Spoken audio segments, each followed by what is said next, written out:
해법을 찾는 토론 이슈엔 직설 시작합니다. 1년 뒤 집값 전망을 묻는 조사에서 하락할 것이다 라는 답변이 역대 최대를 기록했습니다. 기준금리 인상과 경기 침체 우려 속에서 부동산 시장의 침체 전망에 무게가 실리고 있는 건데요. 관건은 일시적인 쇼크냐 아니면 장기적인 침체냐로 모아지고 있습니다. 하향 곡선을 그리고 있는 부동산 시장 이야기 지금부터 해보도록 하겠습니다.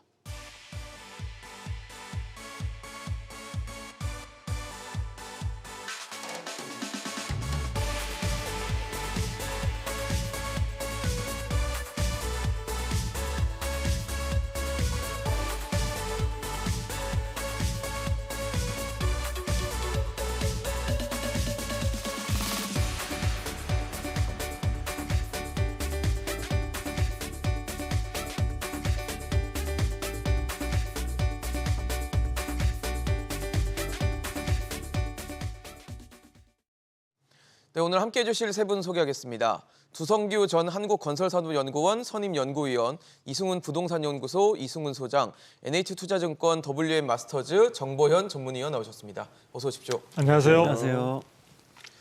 네, 1년 후 집값 전망을 묻는 주택 가격 전망 지수가 또다시 떨어졌습니다. 하지만 진짜 부동산 시장이 지금 하향 곡선을 그리고 있다는 데는 이견은 없지만 침체에 빠진 것이냐를 두고는 여전히 공방이 있습니다. 아무래도 거래량이 너무 적기 때문에 현재 가격을 두고 어느 정도 시장을 대표할 수 있는 것이냐에 대한 의견이 좀 갈리고 있는 것인데요. 이렇게 1년 후에 시장이 좀 좋지 않을 것이다, 하락할 것이다 라는 답변 자체가 나왔다는 게 아무래도 전망도 어둡고 현재도 좀 좋지 않게 보는 그런 지표가 아닌가 싶거든요. 그렇죠. 사실 지금 이게 대세로 지금 굳어질 수도 있다는 그런 우려감들이 많이 나오고 있는데요. 일단 금리 인상으로 촉발된 부동산 시장의 저는 붕괴라는 이야기까지 하고 있는데요. 붕괴 조짐이 지금 굉장히 이미 시작이 됐고 네. 그 부분이 이제 가소가 되고 있다. 그런 측면에서 조금 아쉬운 거는요. 여러 가지 이제 공급 측면이나 수요 측면 가릴 것 없이 그런 부분들이 굉장히 힘들어지고 있는 가운데 네. 정부는 그동안에 그 가격 변동에만 지나치게 좀 집착하면서 이 시장 자체의 붕괴 속도나 또 여러 가지 위험에 빠지는 부분들을 완화시키거나 그렇게 조금 이런 부분들을 갖다가 좀 국민들이 고통을 덜 받게 할 수 있는 그런 방안들로 좀 지연시킬 수 있었던 그런 골든타임을 놓친 것이 아닌가라는 생각이 듭니다. 지금 그런 부분들이 전체적으로 시장에서는 굉장히 불안한 심리, 수요 심리로 지금 나타나고 있는데요. 방금 말씀해 주신 대로 거래량 자체가 올해 7월 달부터 급속도로 좀 줄어들고 있는 상황들이 네. 보여지고 있죠. 그래서 서울 같은 경우에는 7월 달에 643건 정도를 비롯해서 8월 달에 670건 정도, 9월 달, 10월 달도 지금 현재로 봐서는 거의 1000건 미만이기 때문에 비교하자면 전년 동월 대비해서 본다면 약 한 70~80%가 사실 줄어든 겁니다. 거래가 없는 거죠, 사실. 그만큼 수요 심리가 이제 불안한데 중요한 것은 현재의 상태뿐만 아니라 앞으로도 이런 부분과 관련해서 아까 말씀하신 장기 침체 가능성에 대한 우려감들이 지금 사실은 설문조사나 이런 전망지수 등을 통해서 나타나고 있는 것이거든요. 그래서 지금 시장은 굉장히 어려운 가운데 또 하나의 우리가 걱정해야 될 부분들이 그동안에는 정부는 사실은 여러 가지 측면에서 본다면은 이제 규제 완화 쪽을 대선 과정에서 많이 언급을 하면서 준비를 해오다가 사실 시장 상황에서 생각했던 것보다 시장이 좀 가격 부분에서 약세로 좀 보여지고 있으니까 이 가격 안정이라는 쪽으로 목표를 선회하면서 여러 가지 약속했던 규제 완화의 여러 가지 액션들은 거의 보이지 않고 있습니다. 이런 상황 속에서 시장은 점점 공급 부분에 대해서도 지금 사실은 8월 달에 우리가 그 대책 이야기도 했습니다. 공급 대책 이야기했습니다만 그 자체가 지금은 뜬금없는 소리로 지금 되고 있는, 그래서 정부가 전체적인 시장에 있어서 수요와 공급 그리고 그 결과에 따른 그 가격의 안정 전체를 두고 볼 때 시장의 안정을 할 수 있는 골든타임을 이미 놓친 그런 안타까운 상황이 아닌가 이렇게 보여집니다. 골든타임을 놓쳤다라고 말씀을 주셨는데 사실 그런 것 같아요. 하향을 가더라도 하향 안정세와 폭락은 좀 다른 얘기잖아요. 전혀 다르죠. 아래를 향하고는 있지만 다른 얘기인데 폭락에 대한 위험성도 우리가 지금 좀 준비를 해야 되는 상황일까요? 예, 물론 그 상황에 대해서 배제할 수는 없는 거죠. 예, 그런데 일단은 현재 가격이 좀 굉장히 침체가 돼 있고 내년 시장에 대해서는 더 그렇게 본다라는 의견이 많아요. 예. 이제 제가 보는 관점에서는 내년 초까지는 분명히 가격이 더 하향될 수는 있다고 봅니다. 이제 그 이유는 지금 작년, 재작년, 그러니까 지난 몇 년 동안 이제 가격이 계속 올라왔다가 네. 이제 하락하기 시작한 게 이제 작년 작년 하반기, 네. 하반기서부터 올해 이제 본격화됐다고 볼 수 있는데 결국 이제 금리 인상 시점하고 이제 맞물리는 거거든요. 그렇네요. 그리고 이제 그때 우리가 계속 상승을 경험하다가 이제 하방으로 내려가는 이 가격의 어떤 움직임의 변화에서 다른 어떤 재반 사항이 변한 것들이 없어요. 변한 거라고는 이제 금리가 방향을 틀었다라는 거, 이제 그거밖에 없거든요. 결국은 금리 인상이 지금의 어떤 사태를 촉발했다라는 것은 거의 명확해 보이고요. 그렇다라는 것은 금리가 이제 인상되는 부분이 어느 정도 멈추게 되게 되면 네. 가격의 하락성도 이제 좀 변화를 좀 주지 않겠느냐라고 이제 단순하게 생각해 볼 수 있는 거죠. 그렇다면 지금 분위기로 봐서는 내년 초까지는 어떻게 보면 기준금리 인상이 거의 뭐 사실상 확정됐다고 보는 게 맞을 것 같고. 기정사실하다. 그렇죠. 근데 그러나 지금 워낙에 많이 올렸기 때문에 예. 뭐 미국도 마찬가지고 우리도 마찬가지고 지금과 같은 속도로 더 내년 초까지 상승시킨 이후에는 올리기가 굉장히 부담스럽다라는 거죠. 그러면은 금리의 인상 속도 폭이나 내지는 금리 인상이 좀 멈추게 된다면 가격의 어떤 하향성도 조금 진정이 되지 않을까. 물론 이제 그게 진정된다고 한다는 것이 금리 인상이 딱 멈추자마자 방향을 선회한다는 뜻은 아니고 네네. 그 기간이 굉장히 횡보를 하게 되면서 장기적으로 좀 거래량이 좀 침체가 되는 상황은 있을 수가 있어요. 그런데 일단 우리가 고려해 보건데 매도자들 입장에서는 지금 금리 인상이 굉장히 계속되고 있다 보니까 네. 그 부분에 대해서 상당히 좀 부담스러운 거거든요. 그러니까 지금 근데 금리 인상이 만약에 멈춘다면은 지금이 매도자 입장에서는 드디어 이제 금리 인상이 끝났구나. 이제는 좀 뭐 멈춰 있다가 다시 인하를 좀 하지 않을까라는 생각을 가질 것 같아요. 그렇다면은 그 시점이 어떻게 보면은 가장 가격이 안 좋을 시점인데 급하신 분들을 제외하고서는 과연 그 시점에 이제 매도를 하겠느냐라는 생각이 드는 거죠. 그래서 기다리겠죠. 기다리겠죠. 버티기가 네. 들어가는 거죠. 예, 그래서 제가 볼 때는 내년 초에 금리 인상이 이제 멈추게 되면은 거기서 조금 장기간은 아니고 수개월간의 이제 횡보를 거치겠습니다만 네. 그 이후에는 이제 대세 하락으로 빠지는 것이 아니라 어느 정도 회복세를 좀 보여주는 모습을 보이지 않을까라는 이제 개인적인 전망은 하고 있습니다.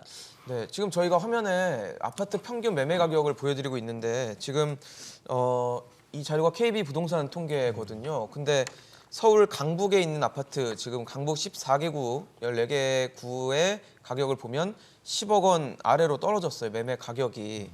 그 서울 전체 아파트도 평당 그러니까 3.3제곱미터당 평균 가격도 5천만 원 뭐 붕괴되는 거 아니냐 이런 얘기가 나오고 강남도 15억 원 깨지는 거 아니냐 나오는데 뭐 가격이 하락할 수는 있는데 네. 이제 빚을 막 끌어다가 영끌하신 분들이 이제 자산 가격이 떨어져 버리니까 그게 이제 우리 경제 자체에 또 충격을 주지 않을까라는 우려로 이어지고 있는 것 같거든요. 네네.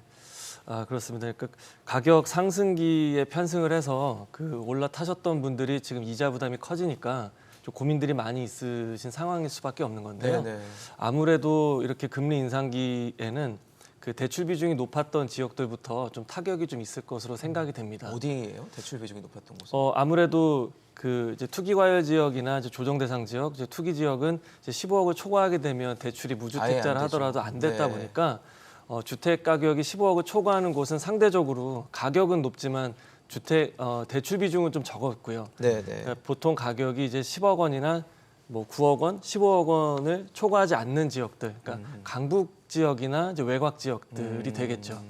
그리고 이제 수도권은 이제 GTX라든지 그 펀더멘탈에 비해서 이제 과도하게 상승폭이 컸던 지역들 같은 경우는 이제 프리미엄이 많이 좀 걷어지는 이런 분위기는 좀 나타나고 있습니다. 예, 그리고 이제 한 가지 더 말씀을 좀 드리자면 예. 우리가 이제 그 사업 주체에 따라서 이제 공급의 뭐 조성 단가도 있고 이게 이제 비용이 되겠죠. 예. 그리고 뭐 투자자나 실수요자 입장에서 판매되고 분양되는 이제 거래 가격이 있을 거고요. 그리고 이분들은 그 향후의 미래 가치를 보고 판단을 이제 의사결정을 좀 하는 건데 이게 이제 우측으로 갈수록 그 부등호 관계가 성립이 유지가 돼야 이게 이제 부동산 시장이 좀 돌아갈 수가 있는 거거든요.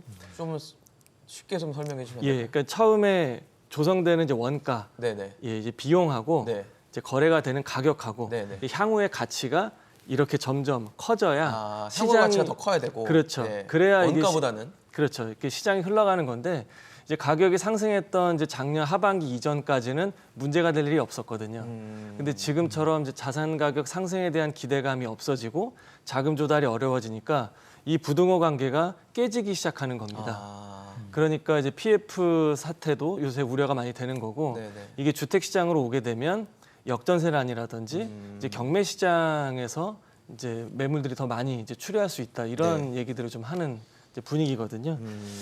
그래서 저는 그 이제 외곽 지역부터 해서 좀 더 이런 문제가 좀 많이 나지 않을까. 그리고 지금 그 전체는 한 6%뭐 이렇게 하락폭이 좀 나오고 있는데 사실 이제 주요 그 세대 수가 많은 아파트 단지들의 하락 거래를 보게 되면 20%에서 30% 정도 하락폭을 보인 지역들이 많이 있습니다. 그러니까 예를 들면 15억 가던 아파트가 10억, 11억 가고 20억 가던 아파트가 한 14억 정도의 가격이 나타나고 있는 건데 이게 인덕원에서 처음에 좀 나타나기 시작했고요. 네. 그리고 서울에서는 세대 규모가 많은 이제 잠실에 S 같은 단지에서 나오기 시작했는데 27억 정도 가던 아파트가 이제 19억 후반, 20억, 21억 가는 모습들이 나오고 있었는데요. 이게 이제 단순히 한 건의 하락 거래로 그치는 게 아니라 여러 건 이렇게 나타나고 있다라는 거죠. 근데 이거는 이제 반등을 기다렸던 분들한테는 좀 그 아쉬울 수도 있겠지만은 저는 일각 여기서 이렇게 가격이 일정 가격대에서 수렴하고 있다라는 측면에서는 한 20-30% 정도 떨어진 가격대에서 1차 어떻게 보면은 저지선처럼. 그렇죠. 저지선이 좀 형성이 됐다. 왜 그러냐면 그 진성을 가지고 이제 매수를 하려고 하는 이제 수요자가 네. 좀 나타나기 시작했다라고 좀 생각이 되거든요. 그래서 요 정도 선에서 일단 좀 정리는 좀 되는 것 같습니다. 속도가 굉장히 빠른 거죠. 그럼 어떻게 보면은 예. 빠르게 좀 오른 예. 갑자기 급하게 오른 지역부터 빨리 식는다 이런 어떤 시장의 전망은 맞는 얘기일까요? 그렇게 그 여러 가지 이제 그런 부분으로 볼 수도 있습니다. 네네. 볼 수도 있고 시장을 이제 분석하고 현재의 거래 동향이나 가격 동향을 이제 볼 수 있는 평가할 수 있는 부분은 여러 가지 측면이 될 수 있는데요. 지금 예를 들어 이제 우리가 뭐 이른바 아주 대표적인 뭐 단지, 대단지 이제 그런 경우에 가격 하락폭이 굉장히 크게 지금 나타나고 있거든요. 보도, 이제 언론 보도를 통해서도 나타나는 거 보면은 수억 원씩 떨어지는 측면들이 있고 말씀하신 대로 이제 20-30%의 가격 하락이니까 평균 매매 가격의 다운이나 이런 쪽과는 좀 사실은 굉장히 거리감이 있지 않느냐. 여기 지금 화면에 지금 나오고 있습니다만 잠실 주공이나 저런 쪽은 사실 송파구에 있어서 대표적인 어떤 그런 단지고 또 굉장히 여러 가지 호재들을 많이 안고 있는 단지들인데 가격 하락폭이 더 크다는 거는 많이 올랐기 때문에 거품이 많이 빠지는 건가라고 평가할 수도 있습니다. 그렇죠. 그러나 다만 그런 부분들이 요즘 KB의 그 선도 아파트 50지수에 대표적으로 들어가 있는 그런 아파트들 중심 나타나고 있는 것은 맞는데요. 한편에서 보게 되면요. 지금 서울의 경우에는 거래량이 제가 조금 전에 거의 없다고 말씀드렸죠. 사실은 지금의 가격대 부분이 한두 건 해당되는 지역에 한두 건 거래되는 것으로 해서 전체적인 그 가격대가 대표성을 가지고 있느냐 하는 부분에 대해서는 우리가 조금 의심스러운 거로 봐야 거래량 되는 자체가 너무 그죠? 적으니까. 너무 적으니까 네. 너무 적은 측면들이 있고요. 그다음에 그런 거래 중에는 보면은 그나마 다른 쪽에 아주 소규모 단지라든지 강북 쪽의 외곽 단지들은 아예 어떤 여러 가지 수요층들의 관심 밖에 있다 보니까 거래 자체가 안 되고 있는 상황들입니다. 그런데 이제 대표적인 선도 단지들은 그나마 규모도 크고 또 단지 쪽에 그 많다 보니까 그나마 거래가 되는 거고 그런 가운데는 또 뭐 특수 거래도 있을 수 있는 측면들이 있고요.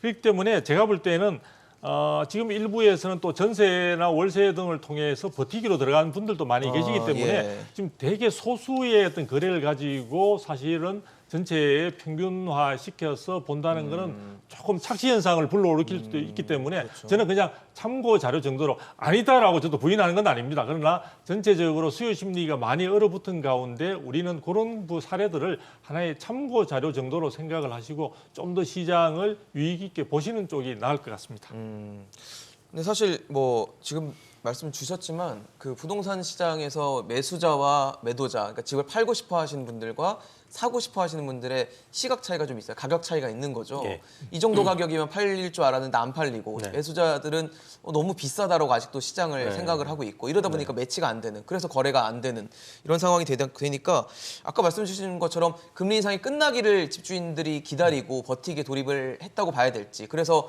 이제 팔려다가 못 파니까 전월세로 전환을 하는 것인지 어떻게 시장을 봐야 되는 겁니까? 일단 매도자들은 전월세로 좀 돌아서는 부분이 많다고 하잖아요. 지난달 대비해서 지금 매매 거래량이 6.4%가 빠졌다고 하는데 네. 그게 뭐 요즘 거래량으로 봤을 때는 실제로 거래가 돼서 빠진 게 아니라 네. 매물을 걷어들이고 전월세로 돌리면서 버티기를 한다는 거죠. 그리고 이제 방금 지적 잘해 주셨는데 매도자와 매수자 간의 어떤 시장을 바라보는 시각과 그 상대방에 대한 심리가 전혀 틀립니다. 맞아요. 그러니까 우리가 이제 확증 편향이라고 하죠. 서로 자기한테 유리한 쪽으로 해석을 하게 되는데 일단 매수자들은 지금처럼 금리 인상이 되게 되고 가격이 앞으로도 대세 하락을 할 거라고 판단을 합니다. 왜냐하면 더 떨어져야지 사고 싶으니까 더 떨어질 거야라고 믿는 거예요. 그렇죠. 그런데 매도자들은 그게 아니죠. 좀 있으면 금리 인상이 멈출 것이고 다시 회복을 할 거야라고 믿는 겁니다. 거기에 이제 괴리가 생기게 되는 건데 그러면 이제 매수자 입장에서는 이렇게 보는 거죠. 가격이 더 떨어질 테니까 못 버티고 나올 거야. 매도자들은 계속 버틸 거야가 되는 거고 예를 들면 어떤 매도자가 10억의 그 아파트를 매수를 했어요. 네. 그러면 이게 이제 작년에 뭐 15억까지 갔었다가 네. 지금 이제 13억으로 내려왔다. 네. 그러면 매수자 입장에서는 저 사람은 10억에 샀으니까 그래도 3억 올랐잖아.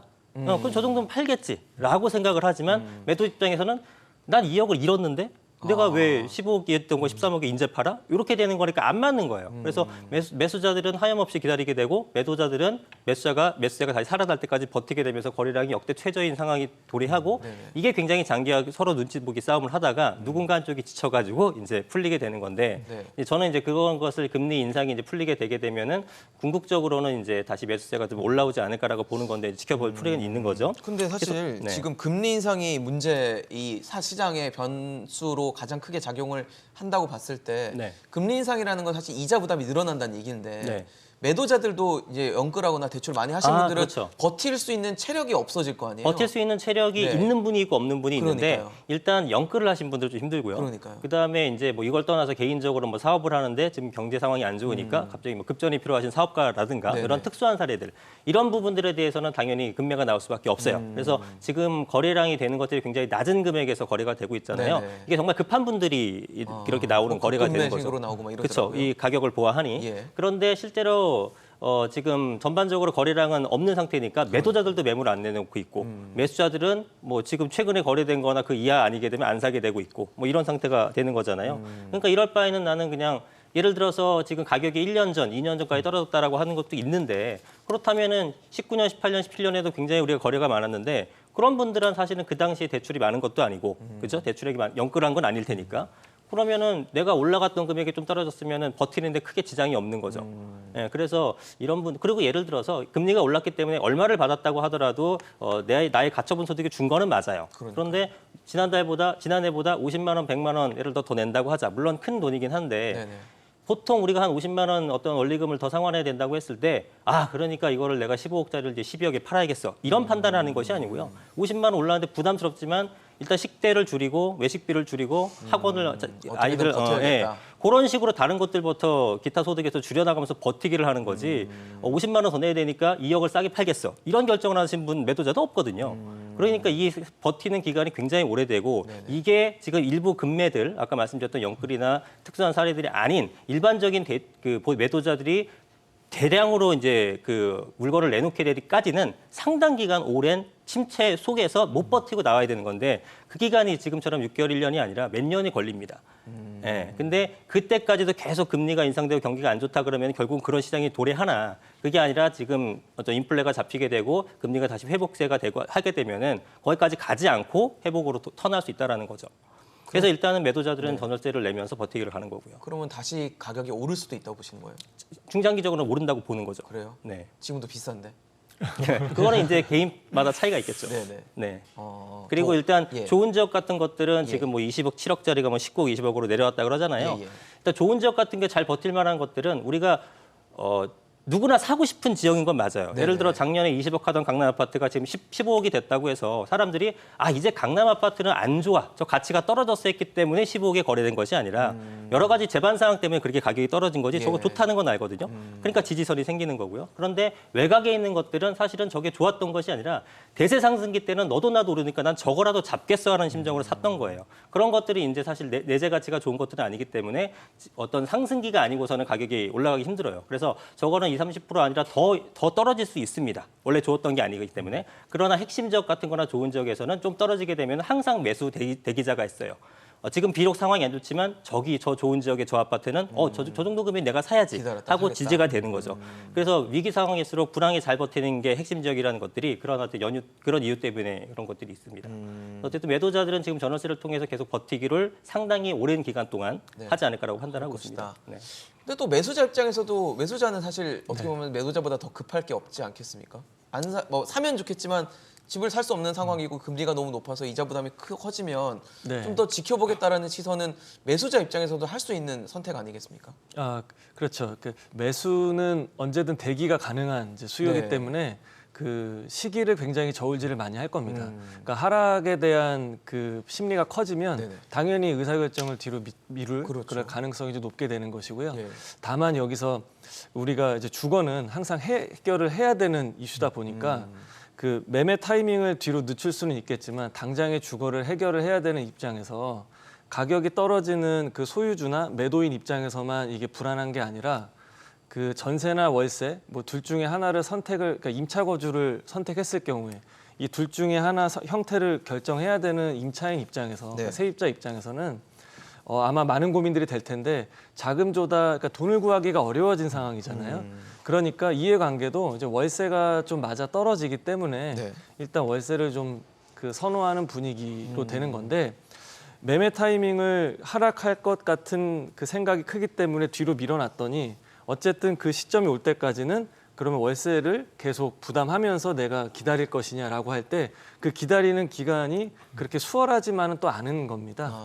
왜냐면- 매달 월세를 지출해야 되는. 그렇죠. 그러니까 네. 금리가 인상이 되고 이자율이 높아진다는 얘기는 단순하게 대출을 통해서 집을 샀던 임대인들한테만 해당되는 것이 아니라 그 일정의 그 공간 시장의 사용료를 지불해야 되는 임차인들에 대한 비용 부담도 마찬가지로 커진 거기 때문에 예. 전세 가격은 뭐 일정하거나 좀 하락하긴 했지만 그 환원율이 높아졌기 때문에 월세 부담이 좀 커진 거라서 녹록치 않은 거는 이제 매 한 가지인 것 같기도 하고요. 매도자나 매수자나 똑같다. 그 힘든 건 마찬가지인 어째 겁니다. 금리라는 건 모두에게 영향을 주는 그렇습니다. 것이기 때문에. 예, 그렇기 때문에 아까 이제 뭐 그런 이제 타이밍에 대해서 말씀을 좀 해주셨지만 지금은 일정 그런 좀 패러다임이 좀 변하는 구간인 것 같습니다. 그러니까 예전에는 가격이 올라가니까 레버리지가 필요했고 일종의 네네. 사금융인 전세가 필요했던 겁니다. 그래서 갭 투자가 많이 성행을 했던 것이었고요. 네네. 근데 지금은 금리가 올라가니까 자산 가격이 좀 빠지죠. 그러면은 가격 상승 기대감 낮아지는 대신에 보유 기간 동안의 수익이 좀 중요해지는. 그러니까 차익의 시대에서 그 현금 흐름 중시 패턴으로 옮겨가는 과정에서 그 소유주들도 현금 흐름이 중요해진 거고, 그리고 예전처럼 이제 목돈을 모아서 일정의 이제 갈아타기를 해야 되는 세입자 입장에서도 그 전세보다는 이제 월세가 더 편안해지는 이제 그런 분위기로 좀 해석이 좀 되고 있고요. 다시 한번 어느 시점에서 시장이 반등하거나 상승 모멘텀의 기류를 또 편승하게 되면 그때 전세에 대한 움직임은 다시 또 그 되살아날 가능성이 좀 있다고 생각합니다. 전세도 다시 되살아날 수도 있다라고 보시는 거군요. 예, 그렇습니다. 박사님은 어떠세요? 지금 이제 예. 월세로 막 넘어가고 있다라는 의견도 있고 예, 예. 정보현 의원님 말씀처럼 언젠가 전세는 다시 돌아온다 네. 이런 시선들도 있더라고요. 전세 이제 금백 뭐백 이렇게 네. 이야기할 수도 있는데 일단 그 전에 제가 잠깐 이제 조금 전에 이야기가 됐던 여러 가지 지금 이제 시장 상황에서 과연 이제 주택 가격이 하락하고 있는데도 네. 지금 사지 않고 있는 부분을 조금 부연 설명을 드리겠습니다. 사실 지금 수요자들의 입장에서 보면요, 패닉에 빠져 있다고 볼 수 있습니다. 그러니까 굉장히 이 금리 인상 자체의 행진이 되게 단기간 내에 급등했거든요. 금리가 네네. 급등했던 측면들이 있기 때문에 지금 시장 상황들에 있어서 이제 우리 과거에 많이 비추어 보는데요. IMF 때나 글로벌 금융 위기 때와 이제 많이 비교해서 이야기하는데요. 사실은 그때보다는 사실 시장 상황은 많이 다릅니다. 체질 자체가 굉장히 이전보다는 우리 시장에 있어서 양극화가 심해지면서 지금 서민들처럼 힘든 분도 계시지만 지금 또 상당한 유동성을 갖고 지금 많은 그 여유 자금들을 지금 그 집이나 주식처럼 이제 떨어지고 있는 그런 어떤 그 대투자 대상보다는 은행에 안전하게, 왜냐하면 지금 예금 금리도 계속해서 올라가고 있으니까 그러니까요. 그런 분들이 많기 때문에 지금 시장 상황을 단순하게 분석하기에는 대단히 지금 어려운 상황이 아닌가 이렇게 지금 보여지고요. 그리고 지금 시중에 돈이 지금 유동성은 굉장히 많다고 합니다. 많다고 하고 그렇게 본다면은 우리가 과거에 위기를 겪을 때 시장 상황보다 지금 시중의 유동성을 지금 아마도 M2 같은 경우에도 거의 3,000조 이상이라는 이야기들이 나오고 있거든요. 그러니까 그게 예전보다 편중되어 있고 있는 사람은 있고 없는 사람은 없는 상황이다 보니까 시장 상황에서 단기간 내에 아직은 그 심리적 충격에서 벗어나지 못하고 있는 상황이고 하락기에는 어차피 아무리 지금 가격 부분이 이전 대비해서 20-30%가 빠지면은 내가 살 수 있을 것처럼 보이지만 결국에서 하락기에는 많은 사람들이 선뜻 매수에 나서지는 잘 못합니다. 그게 거의 대부분은 보면 상승기로 반전되는 시그널이 보다 분명해질 때 그분들은 매수자들은 매수를 적극적으로 하게 되는 그런 측면들이 있기 때문에 사실 이 게임에서 이길 수 있는 사람은 결국에 있어서는 자금력이 풍부하고 여유가 있는 사람이 이길 수밖에 없다. 이런 부분들을 좀 말씀드립니다. 그러니까 서민들은 결과적으로 보면 시장 상황들을 그냥 관망하거나 보는 관람자의 입장에서 벗어나지 못합니다. 그 시장의 경기에 적극적으로 참여하는 게임 플레이어로서는 서민들에게는 참 기대하기 힘들고 그분들 정부의 역할이 없으면 힘들고요. 그러니까요. 지금 전세 부분에 대해서 전세가 과연 앞으로 그러면 이제 사라질 수도 있지 않느냐라는 이야기들을 하는데요. 제가 볼 때는 그렇지는 않을 거로 보여집니다. 왜냐하면은 전세라는 제도 자체가 외국과 뭐 차이나는 특별한 제도이기도 한데요. 전세 제도의 태동에 대해서는 여러 가지 뭐 어떻게 해서 생겨났다는 이야기들이 많지만 결과적으로 전세가 우리 민간에 있어서 금융제도가 정착이 되어있지 못할 때 민간 금융으로서 굉장히 큰 역할을 했고요. 또 지금에 와서는 부동산 시장의 매매 시장을 뒷받침해주는 큰 역할들을 하고 있습니다. 네. 하고 있기 때문에 지금은 사실 전환율이나 이런 부분에 있어서 금리보다 전환율이 지나치게 낮고 하다 보니까 그리고 자금 조달이 쉽지 않은 상황에서 이 전세 제도 자체가 상대적으로 월세에 비해서 외면당하고 있는 측면들이 있지만 이 전세 제도가 시장에서 그 역할이 분명하다는 점을 감안하면 실종되거나 사라질 것으로 이야기하는 것은 좀 과도하게 좀 단정적인 게 아닌가. 그래서 저는 앞으로 비율이 감소할 뿐이지 전세 제도는 여전히 남아서 그 역할들을 우리의 그 국내 부동산 시장에서는 앞으로도 해나갈 것으로 쭉 지속될 것으로 저는 보고 있습니다. 전세가 완전히 사라지진 않을 것이다라고 보시는데 사실 뭐 지금 부동산 시장이 좀 침체돼 있다, 거래가 되지 않는다라는 건 뭐 시장에 나가 보면 알 수 있는 사실이기도 하고 각종 지표들도 그런 식으로 나타나고 있어요. 근데 다음 달 이제 11월에 새로 아파트 입주하는 물량이 이번 달 10월 달 대비해서 한 50% 정도 늘어난다고 해요. 그만큼 입주할 수 있는 물량이 늘어난다는 건 시장에 과연 어떻게 영향을 줄 것인가도 아마 시장 참여자들은 관심을 가질 수밖에 없을 것 같은데 궁금한 건 그런 거예요. 시장에서 물량을 다 소화할 수 있을까? 이 정도 물량이면 어떻게 보세요? 일단 뭐 지역별로 차등화는 돼 있겠죠. 당연히 선호하는 지역과 그렇지 않은 지역 그리고 단지가 그렇겠죠? 있을 테니까. 예. 그래서 일단은 뭐 서울이라든가 이런 쪽에서도 요즘에 뭐 약간 고생하는 단지가 있다고 얘기들을 하는데 그런 것들은 뭐 약간 특징이 있죠. 너무 소규모라든가 입지가 좀 떨어진다든가 굉장히 비싸다든가 네. 이런 특징이 있는 것들이고 그렇지 않는 것들은 여전히 뭐 가격이 조금씩 저렴하게 되면은 굉장히 또 수천 대 1의 그 경쟁률을 여전히 유지를 하고 있잖아요.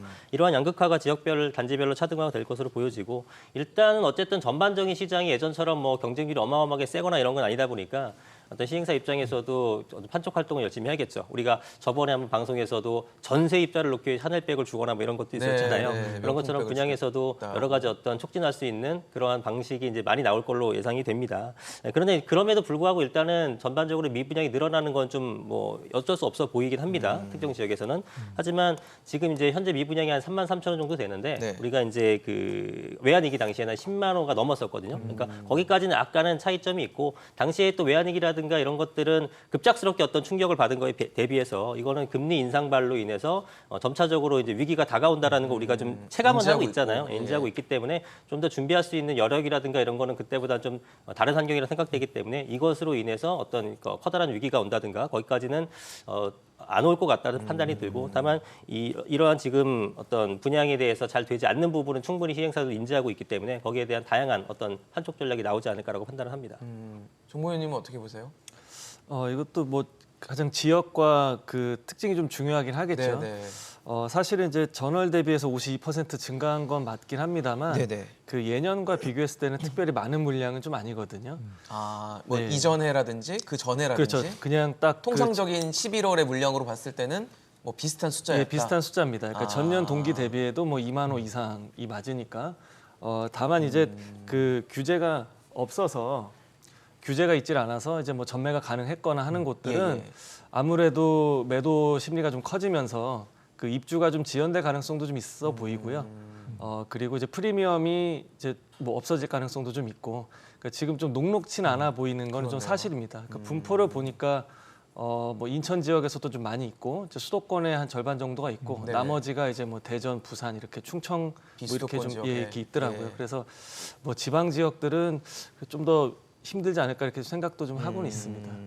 그럼 뭐 지역의 특성이라든지 이런 데에 따라서 온도차가 분명하게 좀 예. 나타날 거라고 보시는 거네요. 네네 그렇습니다. 목사님 같이 보세요. 저는 이제 그 부분도 조금 우리가 조금 더 정밀하게 들여다볼 필요가 있는데요. 진짜 지금 말씀하시는 건 11월 달을 기준으로 해 보면은 지금 말씀하신 그런 현상들이 나타나고 있죠. 네네. 나타나고 있는데 우리가 이제 8월 달에 정부가 270만 호 공급을 이야기했던 것처럼 그 배경에는 결국은 서울을 중심으로 해서 주목할 만한 지역들에 있어서의 입주 물량이라든지 공급 자체가 굉장히 많이 취약하다는 점을 감안해서 정부가 8월 달에 공급 대책을 발표한 바도 있지 않습니까? 네. 그리고 이번에 11월 달을 이야기를 하고 있지만 올해 같은 경우에 서울만 두고 본다면 입주 물량이 대단히 전년도 대비해서 굉장히 적은 편입니다. 전년에 비해서 지금 아마 2만 5천 호 내외 정도로 지금 예상이 되고 있는데요. 내년에는 입주 물량이 더 줄어들 것으로 예상이 되고 있습니다. 그리고 이런 정부가 270만 호의 공급에도 불구하고 서울 등 인기 지역이나 향후에 있어서도 주목할 만한 어떤 주거지 같은 경우에서는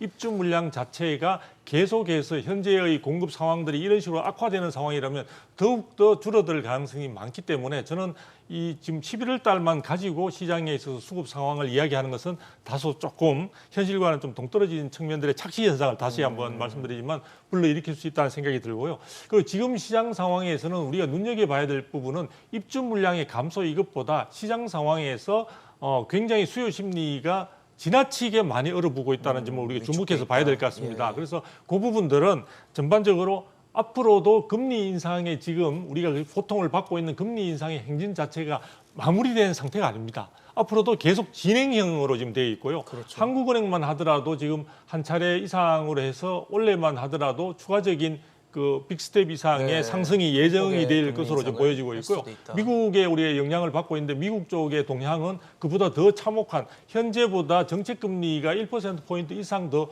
오를 수 있는 부분들을 그 가능성을 열어놓고 있는 상황들이거든요. 이런 상황에서 제가 볼 때는 지금 국내 서울만 하더라도 지금 청약 경쟁률 자체가 예전에 200몇 대 1을 넘은 상황들로 우리 평가가 되고 있는데 지금 최근에는 2.3대 1로 줄었다는 이야기들이 나오고 있습니다. 그 말은 뭐냐면 미분양 증가와 함께 수요 심리가 굉장히 얼어붙어 있는데 그런가 하면은 아까 말씀도 나왔지만 서울은 지금 투기 과열 지구로 지정되어 있습니다. 맞습니다. 지금 투기 과열 지구가 과연 현재의 시장 상황과 어떤 매치가 되는지는 저는 도저히 이해할 수가 없고 그 부분에 대해서 정책 당국에서는 그 부분과 관련해서 별로 언급이 없는데 제가 볼 때는 지금 투기 과열 지구가 문제가 아니라 미분양 관리 지역을 확대해야 되는 지정 및 확대해야 되는 그런 상황인 것 같은데요. 정부가 지금 미분양이 늘어나고 있는 것에 대해서도 조금 과거의 사례를 보면서 조금 한가하게 생각하고 있는 것 같습니다. 예를 들면은 지금 아까 우리 전체 전국적으로 3만 3천 호 이야기를 했는데요.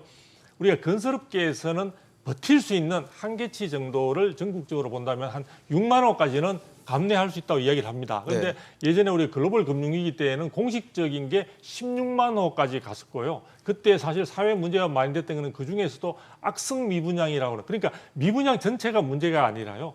악성 미분양이라고 해서 준공 후 미분양, 완전히 준공됐는데 그 문제의 경우에서는 굉장히 많은 전세 시장, 월세 시장에도 파급 영향을 미치고 사회적인 많은 문제들을 불러오게 됩니다. 그래서 그런 부분들을 우리가 좀 더 눈여겨봐야 된다. 그래서 11월만 가지고 지금 전국의 입주 물량을 전국적으로 나누어서 보는 것은 이 시장 자체를 다시 한번 또 왜곡되게 볼 수 있는 그런 문제점들이 있다는 점을 말씀드리고 싶습니다. 네. 뭐 지금 계속 말씀을 주시는 것처럼 기준금리가 굉장히 빠르게 올라오면서 그리고 앞으로도 인상을 좀 예고하고 있는 상황이어서 부동산 시장이 굉장히 좀 차갑게 식고 있는 분위기긴 한데 여기에 또 찬물을 끼얹은 게 최근에 그 레고랜드 사태입니다. 레고랜드 사태가 채권 시장을 굉장히 뒤흔들기 시작했고 거기서 시작된 또 프로젝트 파이낸싱 이 PF 대출 시장도 굉장히 좀 위기에 맞고 있다 이런 얘기까지 나오는데 심지어 뭐 단군 이래 최대라고 하는 둔촌주공 최근에 재개하나보다 이제 분위기 다시 돌아가나보다 싶었는데 네. 최근에 그 PF 대출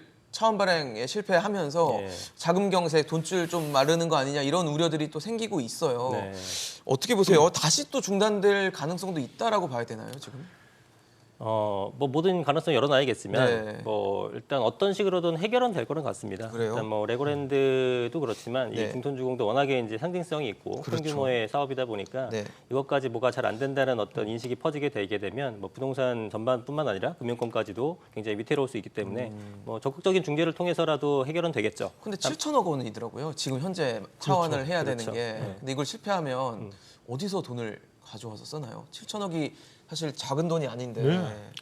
엄청나게 어려운 돈이죠. 돈이죠. 그러니까요. 그래서 지금 이미 6개월간의 어떤 그 봉사로 멈췄기 저 때문에 있어서. 조합원들이 기존에 일단 뭐 한 1억 이상씩 더 이제 추가로 상환을 해야 되는 상황이 되는 건데 일단 이 엄청난 규모에 대해서 빌려오려면 예전하고도 상황이 다르잖아요. 지금은 금리도 인상되고 예. 그다음에 금융권도 당연히 빌려주는 거에 대해서 부담스럽기 때문에 뭐 하이 리스크 앤 하이 리턴이 동반돼야 되는 거 아니겠습니까? 그래서 빌려온다 하더라도 조합원들한테는 개개인적으로 이자 부담이 또 커질 수 증액되는 있는, 것들이고 네. 예, 이런 것들이 굉장히 뭐 지금 녹록지 않은 사태인 거는 맞습니다. 그래서 이 사태에 또 우리가 좀 주시를 해봐야 될 것 같은데 레고랜드발 사태로 인해서 뭐 정부에서도 이제 50조를 뭐 발행을 하고 여러 가지 네. 어떤 조치를 취하고 있습니다만 지금 굉장히 좀 그 뭐라 그럴까요? 공포감이 좀 극에 달해 있는 네, 상황인 것 같습니다. 현재 시점이 그런 것들이고 그러다 보니까 오히려 좀 적극적인 어떤 중재를 펼치지 않을까라는 이제 기대감을 갖고 있는 것들이고요.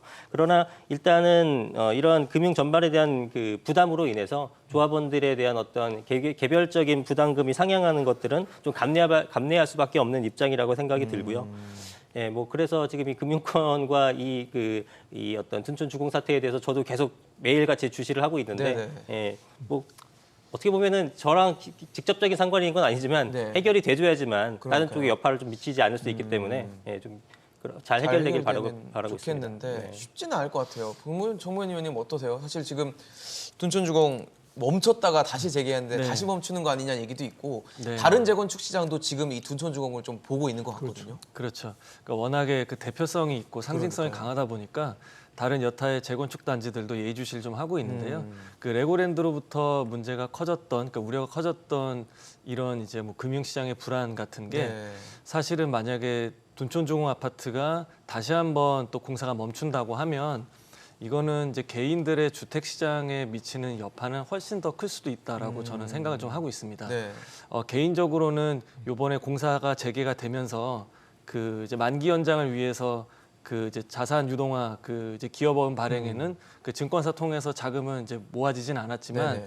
어쨌든 그 자구책으로 그 건설사에서 그 롯데건설 같은 경우도 2천억을 이제 증자를 통해서 그 직접 그 이제 자금 확충을 좀 통했고 그래서 진행되는 데는 저는 크게 뭐 어려움이 있지만 네. 그 진행은 될 것으로 멈추진 저는 않을 것이다. 예 멈추진 않을 것으로 좀 보고는 있습니다. 뭐 우리가 대마불사라는 얘기도 좀 하잖아요. 예, 예. 그 덩치가 컸기 때문에 좀 힘들게 돌아오긴 했는데 네. 그만큼 좀 해결이 좀 그래도 잘 될 것으로 좀 보고 있고 당연히 분양가에는 이제 들어갔던 비용은 네네. 어느 정도 녹아 들어갈 거는 좀 그건 이제 자명한 사실인데요. 네. 다만 이제 고분양가 관리라든지 그 이제 상방이 있는 네. 그 안에서 얼만큼 이게 인상이 될지는 분양가가요. 예, 좀 진통이 있을 수도 있겠다라는 그러네요. 생각은 좀 있기도 합니다. 그러니까 예전에는 사업성이 좋으면 그 다 잘 진행이 됐기 때문에 자금 조달이나 시공보다는 이 시행이 항상 제일 귀하고 우선이었는데 네네. 둔촌주공 사업성 좋지 않습니까? 그렇죠. 뭐 용적률, 대지지분 다 좋은데 그러니까 지금의 이런 상황이 시행보다는 뭐 자금 조달이나 이제 원자재 가격 폭등으로 인해서 시공 등 이쪽에 더 무게 중심이 좀 가면서 좀 해결책이 좀 필요한 이제 그런 상황인 것 같습니다. 사실 재건축 시장이 최근에 음아파트 재건축 네. 이제 문턱을 좀 넘으면서 그렇죠. 물꼬를 좀 텄다라는 얘기가 나오면서 재건축 시장에서 좀 분위기가 좋아지는 건가라는 관심이 좀 끌었는데 갑자기 레고랜드 사태가 PF 경색으로 가면서 재건축 시장도 굉장히 좀 불안해하고 있는 것 같습니다. 일단 지금 재건축 시장에서 자금 조달 자체가 금융권이 이제 심리적으로 위축도 되면서 전반적으로 자금 조달이 좀 어려워지고 있는 예. 상황이죠. 그래서 건설업계들도 지금 위기 상황으로 지금 몰리고 있는 상황들이기 때문에 시공단 쪽에 있어서 여러 가지 어떤 재건축과 관련된 시공을 맡은 쪽에서는 보통 뭐 그쪽에서 책임 보정을 한다든지 이런 경우들이 많지만 그런 부분들도 앞으로는 쉽지 않을 것으로 보여집니다. 둔촌주공 같은 경우도 지금 말씀은 많이 하셨는데 제일 중요한 것은 결국은 내년 초로 예정되어 있는 현재로 봐서는 네. 분양 성적에 따른 어떤 결과가 이제 이 전체 사업의 어떤 성패를 좌우할 것으로 보여지고요. 분양 성적과 관련해서도 지금 앞에서 말씀 주신 대로 현재 지금 정부가 분양가 상한제를 여전히 이제 고수하고 있다는 게 저는 굉장히 큰 문제였고 이 둔촌주공 사태를 일으킨 촉발된 어떤 원인이었다고 보는데 중요한 것은 분양가 상한제를 지금은 완화시켜 준다 하더라도 과연 지금의 침체된 부동산 시장에서 많은 수요자들이 예전에 했던 둔촌주공을 보면서 가졌던 그 마음들을 여전히 설레는 마음들을 가지고 있을까? 저는 그 부분이 쉽지 않을 것으로 보이고 그 부분은 다시 한번 둔촌주공 조합 내의 조합원들 간의 추가 부담을 둘러싼 갈등 요인으로 될 수 있다는 점에서 우리가 이것을 단순하게 평가하기는 조심스럽다라고 생각을 합니다. 네. 이승훈 선생님 어떠세요? 지금 뭐 이러다 보니까 아까 정보현 의원님 말씀 주셨던 것처럼 분양가가 올라갈 수밖에 없을 것 같고 지금 분양가는 사실 어떻게 보면 또 수익과도 연계가 돼 있기 때문에 굉장히 좀 예민할 수밖에 없는 문제거든요. 어떻게 보십니까? 그러니까 원래는 평상시 같으면은 당연히 원가 가격이 올라갔으면은 최종 소비자가 가격이 올라가는 건 당연한 건데 그렇겠죠. 지금은 그렇게 올리기에는 여러 가지 정책적인 부분도 있고 또 시장 상황도 받쳐주지 않는단 말이죠. 네. 분양 성적도 지금 굉장히 중요하다고 말씀하셨던 것처럼 그래서 일단은 기존에 이제 어쨌든 그 비용 부담이 상당히 올라갔기 때문에 가격이 올라가는 건 맞긴 합니다. 그러나 그 비용 부담을 전부 다 그 가격에 전가시킬 수 있을지는 좀 어렵다고 보여지는 거고 네. 지금 4천만 원 내외 정도 얘기가 나오는데 개인적으로는 뭐 3천대 후반 정도에서 되지 않을까라고 이제 생각을 4천만 하는데 원까지는 안 갈 것이다 보세요. 일단은 이제 매수자들이 4천자 이제 앞자가 달라지는 거에 따라서 심리적으로도 위축되는 부분도 있을 것 같고요. 그러나 최대한의 일단 가격을 상승시켜야 될 부분이고 이게 결국은 4천이 넘는다고 하더라도 장기적으로 보게 되면은 결국은 다 소화는 될 거라고 보긴 합니다. 그러나 초기 성적이 좀 중요한 부분을 감안하게 되게 되면은 적어도 4천에 근접한 수준의 분양가가 책정되지 않을까라고 이제 개인적으로 보고 있습니다. 향후 그러면 지금 재건축을 뭐 준비하고 있는 조합들도 있고 예. 지금 진행을 빨리 하고 싶어하는 조합들도 있을 텐데 이런 재건축 시장이나 조합들 입장에서는 이거를 좀 기다려보고 진행을 하는 그런 상황으로 갈지 아니면 PF 사태가 어쨌든 해결이 좀 돼야 된다고 보는 건지 어떻게 보십니까?